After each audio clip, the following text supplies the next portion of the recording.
Hello friends, welcome to Vins channel. இன்றைக்கி Vins சேனலில் நம்ம என்ன கண்டென்ட் பார்க்க போகிறோம்னு பார்த்தீங்களா? இது வந்து என்ன தெரியுமா? 10 நாள் நம்ம எடுத்து வச்ச ஆடை. அந்த ஆடையை எப்படி பாலாடையை வந்து நம்ம எப்படி மோர் கடைய போகிறோம்னு நம்ம பார்க்க போகிறோம். இப்போ யாருங்க இந்த மாதிரி கடையிறா? எல்லோரும் மிக்ஸி எடுக்கிறோம், ஊற்றுறோம், வேகமாக 2 அடி அடிக்கிறோம், வேகமாக வெண்ணெய் எடுக்கிறோம், அந்த மாதிரி தான் மோர் அடிக்கிறோம். ஆனால் இப்போ நம்ம நேச்சுரலாக பார்க்க போகிறோம். வீடியோக்குள்ளே போகலாமா? வாங்க போகலாம்.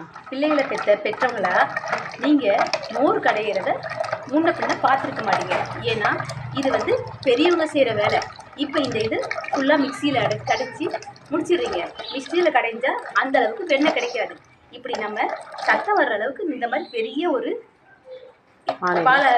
பால் மோர் கடையிற மத்தை எடுத்துக்கிடணும். அந்த மத்தை வச்சு இப்படி ஒரு ஓரமாக வச்சு அதே சமயத்தில் அந்த மோர் எந்த இடமும் செதறாத அளவுக்கு தண்ணியை ஊற்றி இப்படி ஒரு 10 நிமிஷம் இப்படி கடையணும். இப்படி கடைஞ்சால் நேச்சுரலாக நமக்கு வெண்ணெய் ஈஸியாக கிடைக்கும். மோர் கடையும் போதே இந்த மோரோட நன்மைகளை பற்றி உங்களுக்கு சொல்கிறேன். இந்த மோரை குடிக்கும் போது உடம்புக்கு ரொம்ப குளிர்ச்சி ஆகும். வயிற்றுப்புண் இருக்கிறவங்களுக்கு இந்த மோர் சாப்பிட்டா ரொம்ப நல்லது.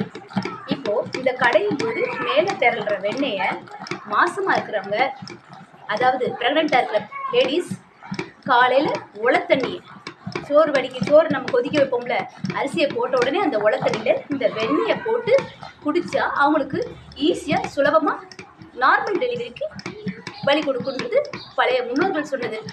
ஏன்னா இங்கே கிராமத்தில் இது வந்து நாங்கள் கடைபிடிக்கிற முக்கியமான விஷயம். இப்படி கடையும் போது கிடைக்கிற வெண்ணெயை சின்ன பிள்ளைகளுக்கு வாய்ப்புண்ணு இருக்கும்போது வாய்க்கு அந்த வெண்ணெய் தடவுனா வாய்ப்புண்ணு சரியாகும். அதே மாதிரி இந்த வெண்ணெயை கண்ணன் எப்படி எடுத்து சாப்பிட்டாருன்னு பழைய கதையில் கேட்டிருப்பீங்க. அதே மாதிரி நாங்கள் கடையும் போது என் பேரன் பேத்திகள்லாம் வந்து இதை வெண்ணெய் கடையும் போதே எடுத்து வெண்ணெயாக சாப்பிடுவோம். இது இப்படி கிடைக்கிறது ரொம்ப ரொம்ப நல்லது. ஆனால் நீங்கள் பட்டர் ஜாம்னு செய்கிறதுக்கு ஒன்று கடையில் ஒன்றுனா வாங்குறீங்க. ஆனால் எங்கள் சின்ன பிள்ளைகளுக்கு நாங்கள் பண்ண வேணால் வெளியே வாங்குவோமே தவிர பட்டர் ஜாம் எல்லாமே எங்கள் வீட்டிலே ப்ரிப்பேர் பண்ணி பிள்ளைகளுக்கு கொடுத்துருவோம். இப்போது இந்த மோரை கடைய ஆரம்பிச்சிட்டோம்ல, இப்படியே தொடர்ந்து ஒரு 10 நிமிஷம் கொஞ்சம் மடமடன்னு இப்படி ஒரே வேலையாக ஒரே சைடை கடைஞ்சிக்கிட்டே இருக்கும். கடையும் போது கொஞ்சம் தண்ணியை சுற்றி இப்படி ஊற்றும் போது இன்னும் ஒரு 5 நிமிஷத்துக்குள்ள மடன்னு வெண்ணெய் வேகமாக திரண்டு வந்துடும் பானை நிறையா. இதை எவ்வளோ ஸ்பீடாக நம்ம மடன்னு இப்படி கடையிறோமோ கடைய வெண்ணெய் அதிகமாக பானையில் திரண்டு வரும்.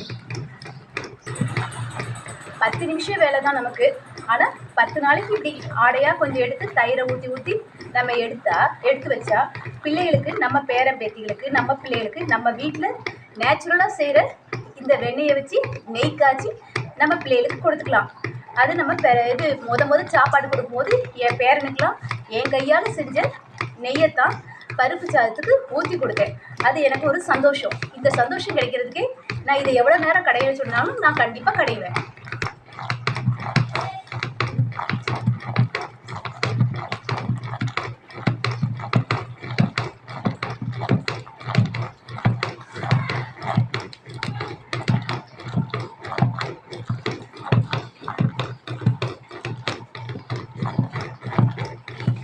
நுரையா வருதுன்னு தெரிஞ்சாலே நமக்கு இப்போ சீக்கிரத்தில் வெண்ணெய் வரப்போகிறதுன்றது உறுதி. இப்படி நுரையா வரும்போது நம்ம வேகமாக இன்னும் கொஞ்சம் தண்ணி ஊற்றி கடைஞ்சோன்னா இன்னும் 10 நிமிஷன்றது இன்னும் 5 நிமிஷம் தான். இப்போ பாதி இடத்துக்கு வந்துட்டோம். இன்னும் பாதி நேரத்தில் வெண்ணெய் வந்துடும் நமக்கு. நிறைய பேருக்கு பசுமாட்டு பால் கிடைக்க மாட்டேங்குது.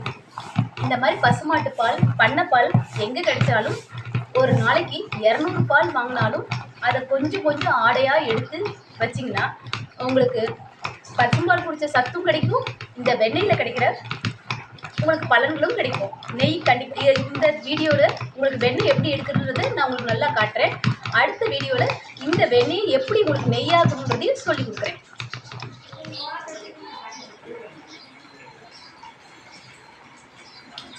வெண்ணெய் வருதுன்றதுக்கு அத்தாச்சு இதான். இதே மாதிரி கொஞ்ச நேரத்தில் எல்லா இடமும் வெண்ணெயாக மாறிடும்.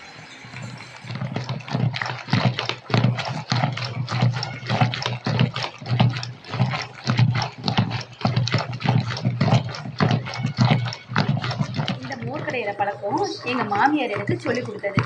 இந்த மோர் கடையிற மட்டும் என் மாமியார் எனக்குன்னு கொடுத்துட்டு போனது. இந்த மாதிரி என் மாமியார் மோர் கடையும் போது என் பிள்ளைக்கு ஆசையாக வெண்ணெய் எடுத்து ஊட்டினாங்க. எனக்கு இப்போ அதை நினச்சி மலர் நினைவுகளாக இருக்குது.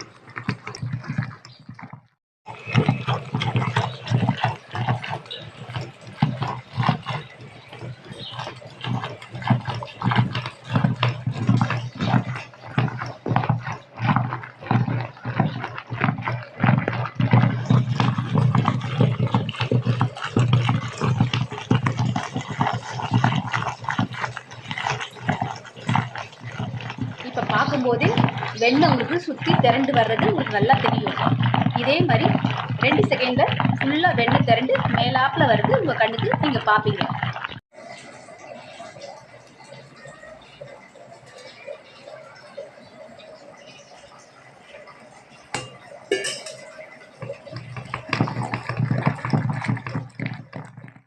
இப்போ வெண்ணெய் எப்படி நமக்கு கிடைச்சிருச்சுன்றதுக்கு இந்த மத்தில் மொத்தமாக வெண்ணெய் நின்றும் அது தயிரோடு அந்த மோரோடு ஒட்டாமல் நிற்கும் போதே நமக்கு வெண்ணெய் வந்துருச்சுன்னு அடையாளம்.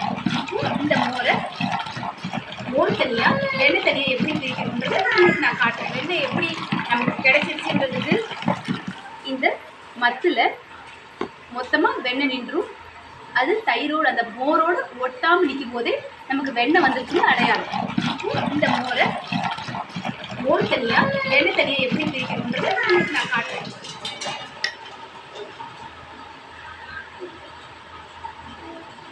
இப்படி பந்து மாதிரி கையில் ஒட்டாமல் வெண்ணெய் வந்து இந்த தண்ணியில் மிதக்கும்.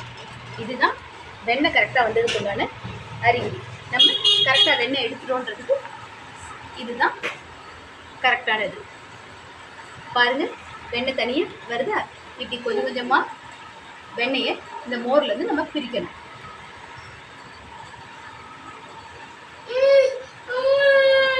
இரியா உனக்கு எடுத்து கொடுக்குறியா வெண்ணெயை? கொஞ்சம் பொரியா.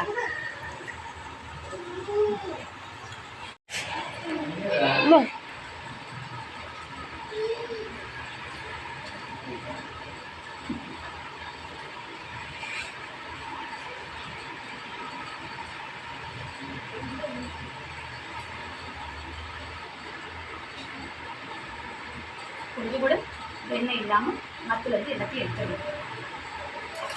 நேச்சுரலாக செஞ்ச வெண்ணெய் சின்ன பிள்ளைகளுக்கு எப்போனாலும் கொடுக்கலாம்.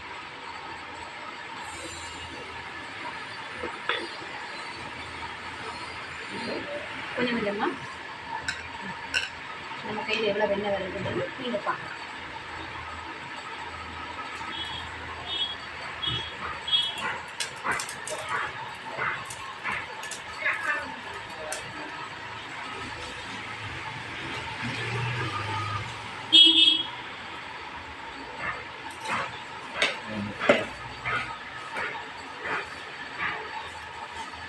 இப்படி தண்ணியில் கொஞ்சம் கொஞ்சமாக எடுத்து போட்டு மொத்தமாக சேர்த்து வெண்ணெய் எடுக்கணும். கொஞ்ச நேரம் இந்த தண்ணிக்குள்ளே இருக்கும்போது அந்த வெண்ணெய் தானாக மிதக்க ஆரம்பிச்சிடும். அப்போ நமக்கு கட்டியாக கிடச்சிடும்.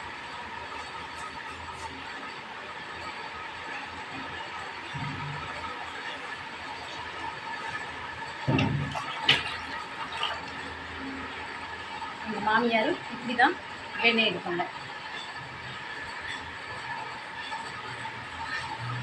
எங்களை பார்த்து இன்னும் இதை பற்றி தெரியாதவங்களும் இதே மாதிரி வெண்ணெய் எடுக்க பழகிக்கோங்க.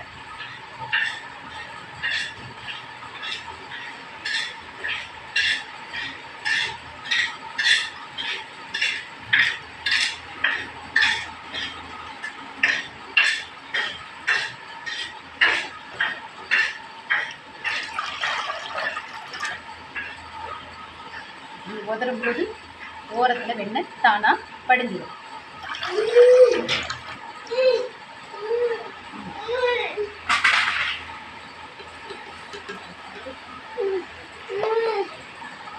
அவ்வளோதான், வெண்ணெய் எடுத்தாச்சு. அம்மா இருடா உனக்கு தானே கொடுக்குறேன். அம்மா இந்தடா உனக்கு தான் அம்மா ரொம்ப சூப்பராக இருக்குமா. Okay done. ம் சரி. ஃப்ரெண்ட்ஸ் நீங்கள் பார்த்தீங்கன்னா எப்படி இந்த வெண்ணெய் எடுத்தோன்னு இந்த வீடியோ பிடிச்சிருந்தா லைக் பண்ணுங்கள், ஷேர் பண்ணுங்கள், மறக்காமல் எங்கள் ஃபேனை சப்ஸ்கிரைப் பண்ணுங்கள். Thank you, bye bye.